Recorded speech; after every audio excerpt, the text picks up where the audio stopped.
And welcome back, ladies and gentlemen. I'm Iwishiknew, as most of the time. Sorry about the late start. Definitely didn't want to start this late. However, things came up in real life, had to push me back.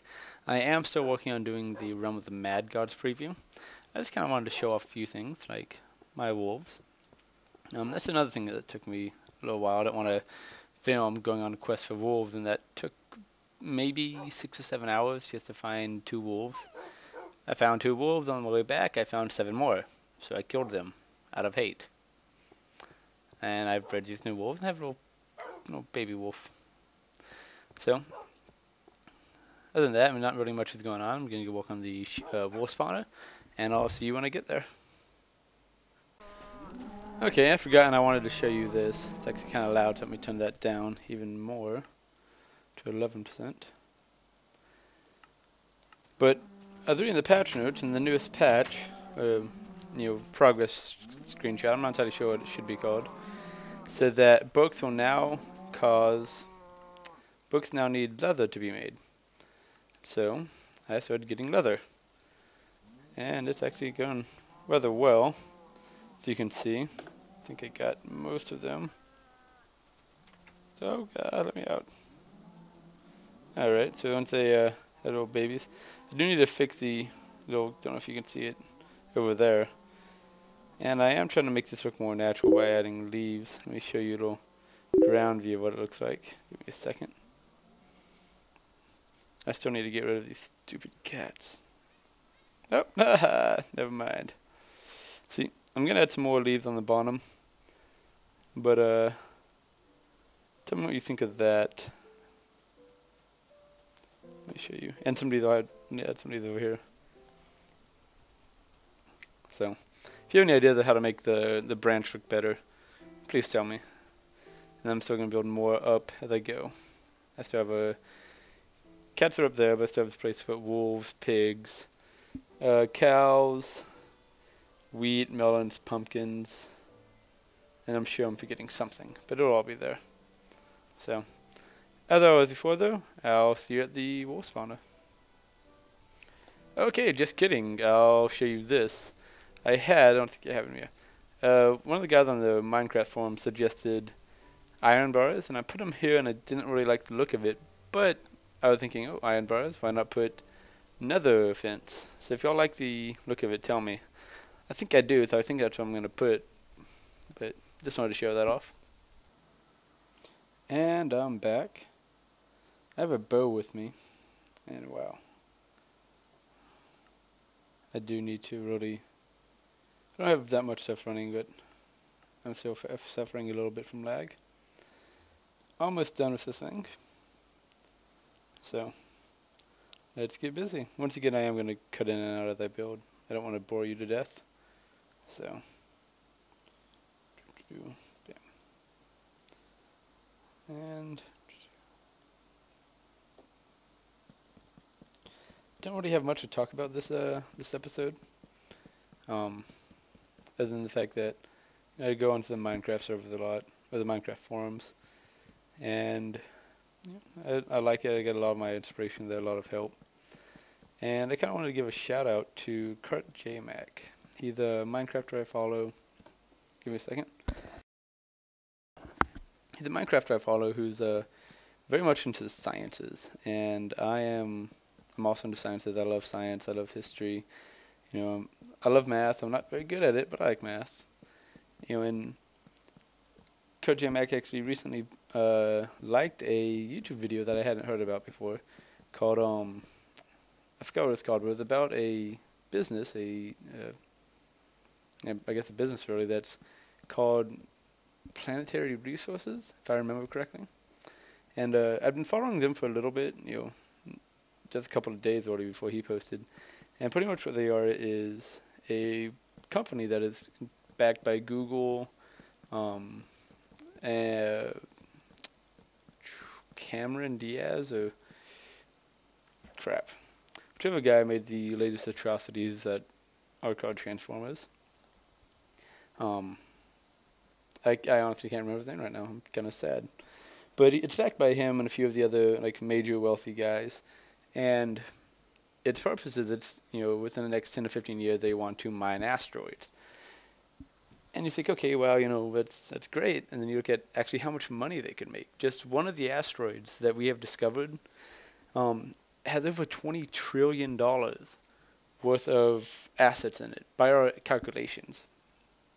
And if you think, okay, well, let's look at Facebook, and Facebook is everything, oh my gosh, Facebook's so rich, yada, yada, yada.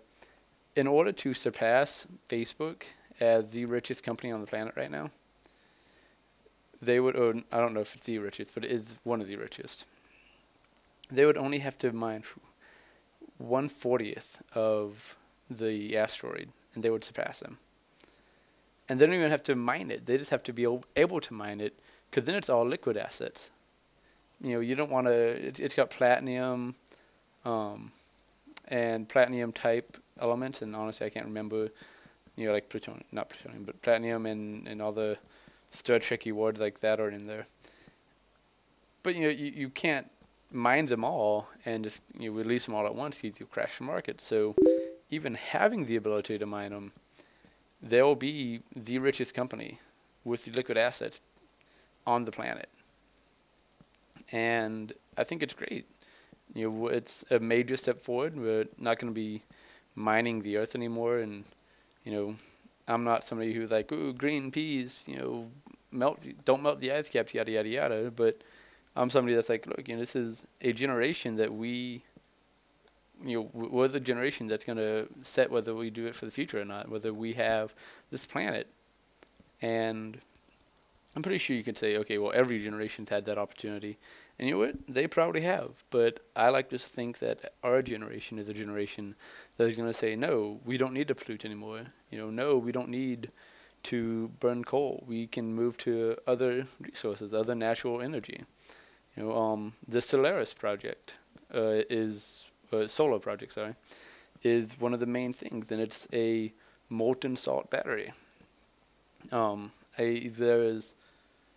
were two in America that I can think of right off the top of my head, and they were in the Mojave Desert. And for those of you who don't know what a molten salt battery is, it's pretty much this giant tube in the middle of nowhere, someplace like a desert that gets lots of sun. And this tube is full of two different types of salt, and it's sodium nitrate, and I honestly want to say the other one's sodium carbonate, but I don't remember, And I think I have to go over one more. And what you do is you put it in this tube, this giant cylinder, and you point a whole bunch of mirrors at it, and the mirrors will take the sun and they'll hit the tube, the main cylinder, and it will heat up the molten salt to over 440 degrees. I did have to go one over. Dang it. Oh well. And when it does this, that's a 99% energy transfer. So 99% of the energy that is made when the sun hits the earth and hits the mirror and bounces back, 99% of the energy is kept and able to be redistributed. And it's once built is pretty much the cheapest form of energy that can be produced, because there's very little upkeep cost, because it's all solar powered. And grab that. They have one in Spain. I think it's near Madrid, and it's I can't remember the name of it. It's something pretty much like solar of the sun, so day sol or something like that. And it's pretty much providing for figures change, but anywhere from a third to a quarter of all of Madrid's power. Just that one platform. And yes, okay, it's not that much, but it's a step in the right direction, and with refinement, it can definitely be improved. And there's other molten salt batteries being built all the time. So I guess it's kind of an episode where I'm just going to talk about random things. So you've heard me babble for a little bit, so I'll think of something else to talk about, and I'll come back in a little bit. Okay, I'm back. I just wanted to cover a few things real quick. And the first thing is, I'm not telling you what your political opinion should be. I'm not saying you vote for whoever is going to take care of the economy or whoever's going to take care of the planet more. I honestly don't really care who you vote for. That's for you.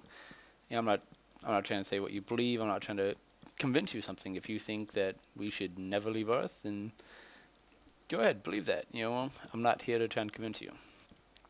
So that being said, I wanted to clear up a few things.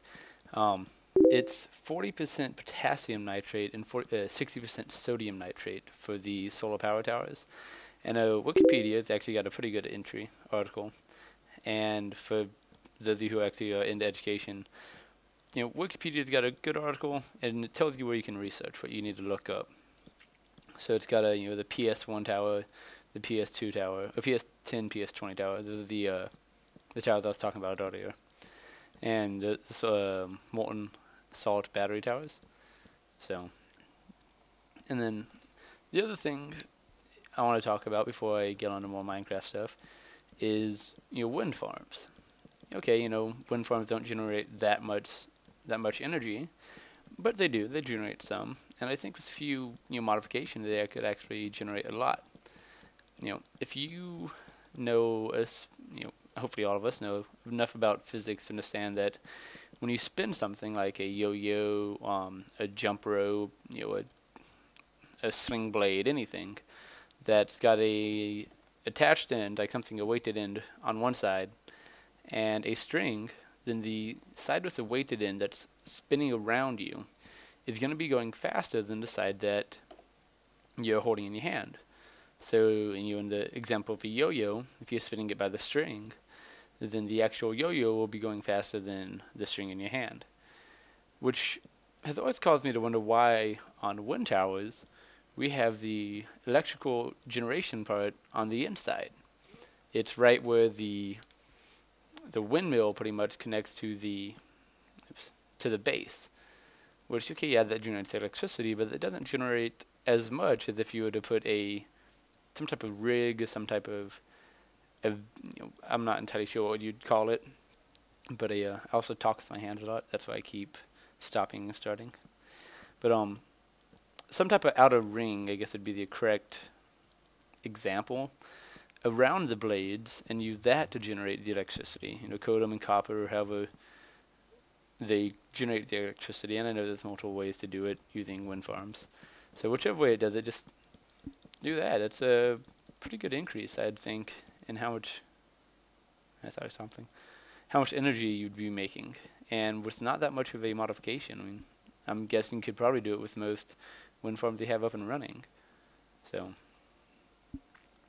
but on to more Minecrafty things. I've never really said who are the guy that I follow. At least I don't think I have on Minecraft. So I want to just give a shout out to him, and I'll post the links in the video description, also with links to the Wikipedia article that had the power stations, and the link to the video that Kurt J. Mack liked for planetary resources. But no particular order. I already said Kurt J. Mack. I like him. He's got a Farlands of Bust, which, if you don't know what that is, he's trying to walk to the Farlands, and he's still on 1.8.3, so the Farlands is still there. And he's doing it for charity, so it's a good cause. He's, I think, trying to raise like $200,000 or $20,000 for Child's Play, which is a good charity, a charity that I support. So definitely give a shout out to him. From there we have Monkey Farm. His Let's Play is probably one of my favorite Let's Plays. He's got a lot of stuff on there, a lot of automated things. Some stuff that I like to take from him and modify, like my sheep spawner, like my cave spider spawner, my mob trap, and a few things like that I have stolen from him, just because he does a good job. Etholab, he's got a really good Let's Play, and he's very creative with what he does. Originally, first video I saw of his was actually his blaze trap, I think. So kind of got into him after most people did.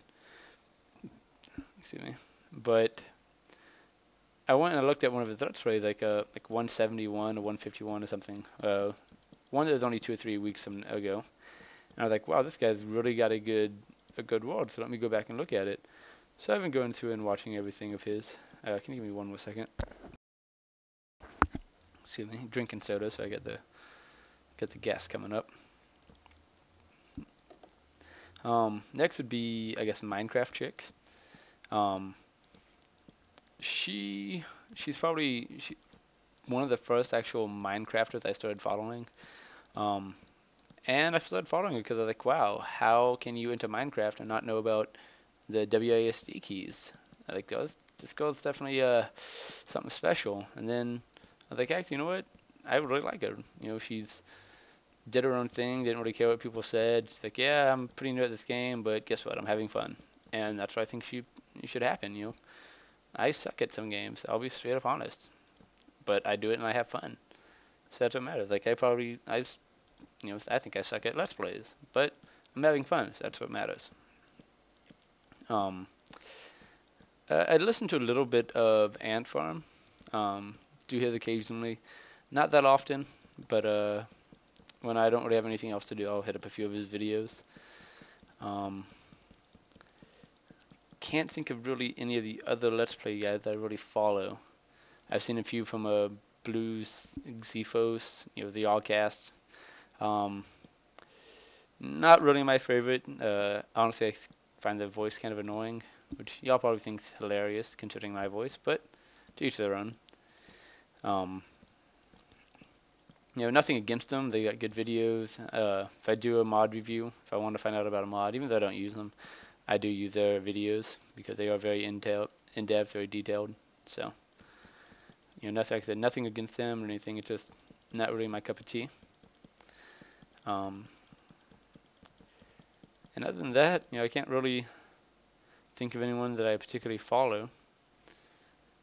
If you have any people you love, any Minecrafter that you just absolutely adore, tell me. I'll go check the videos out, see if I like them or not. You know, no guarantees, but hey, who knows? Did you?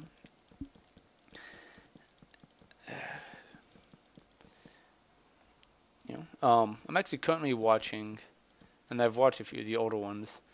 Kurt J. Max and Ethos and Goods and a few of the other people's. Minecraft Ultra Hardcore Season 7 or 5 or something like that.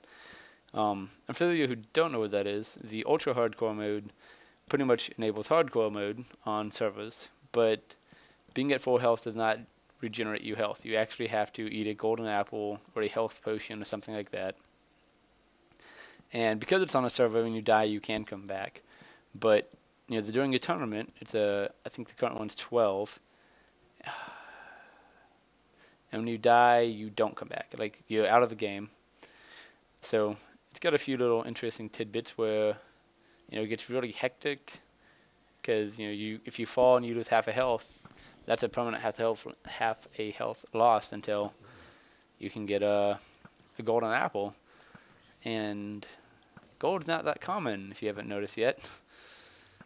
You can go to the Nether, but then it's risk versus reward. Is it worth possibly, you know, getting destroyed by blazes and dang it. Is it worth getting destroyed possibly by blazes and by, you know, zombie pigment armies or not? And that's something it's definitely an interesting scenario, and I like it. I find it interesting. So that's all I can really think of right now, and so I'll see you in a little bit. Okay, I have finished off the basic platform. It's quite wide, as you can see, and I need a few more torches here and there. I've also looked up those 16 different types of dyes, not including white, I don't think. Actually, wait, I think it is including white. So I am going to drop a little map, divide this into 16 sectors. Then I'll come through and I'll put the dirt on the sector, and I'll start making something. I'll probably build. Actually, you know what? I said I'd build it on camera, so I will build it all on camera. I'll grab everything I need, come back, and that'll probably be next episode. The interesting part, we'll be getting all the sheep that I'll need, and they're all going to come from there. So probably also build, probably off camera I'll build this, a step down onto that little beach platform down there and get a few sheep up here just for the heck of it. So thank you for watching, and I'll see you later.